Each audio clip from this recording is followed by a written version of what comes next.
নেশার সাথে আসক্ত ছেলেরাও কখনো আমাদের দিঘির পূর্ব ঘটালে, কখনো মাঠে গ্রুপ মাঠে, এমনকি আমাদের জন্য কত দুর্ভাগ্যের বিষয় কবরস্থানে পর্যন্ত নাকি এই ধরনের মাদক দ্রব্যকে নাকি যারা সেবন করছে তারা সে জায়গায় যাচ্ছে।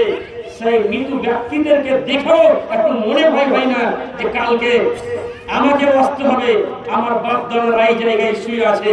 তাই গ্রামবাসী আজকের এই জাগরণী সভাকে আপনারা সাফল্যমণ্ডিত করলেন।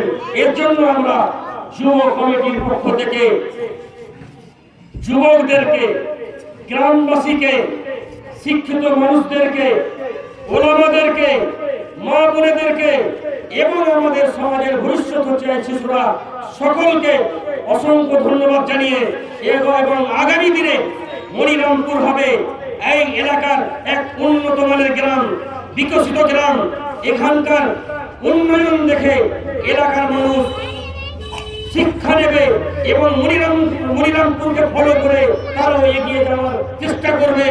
এই আগামী দিনে মনিরামপুর তথা এই এলাকার সাধারণ মানুষের সার্বিক উন্নয়নের কামনা করে আপনাদের সকলের মঙ্গল এবং আপনাদের সকলের উন্নয়ন কামনা করে আগামী দিনে আমাদের মনিরামপুর তথা এই এলাকা দুর্নীতি মুক্ত হবে, নেশা মুক্ত হবে, লটারি মুক্ত হবে, বাল মজদুর মুক্ত হবে, এই আশা রেখে আপনাদের সকলকে অসংখ্য ধন্যবাদ জানিয়ে আজকের আমার এই বক্তব্য এখানেই শেষ করছি।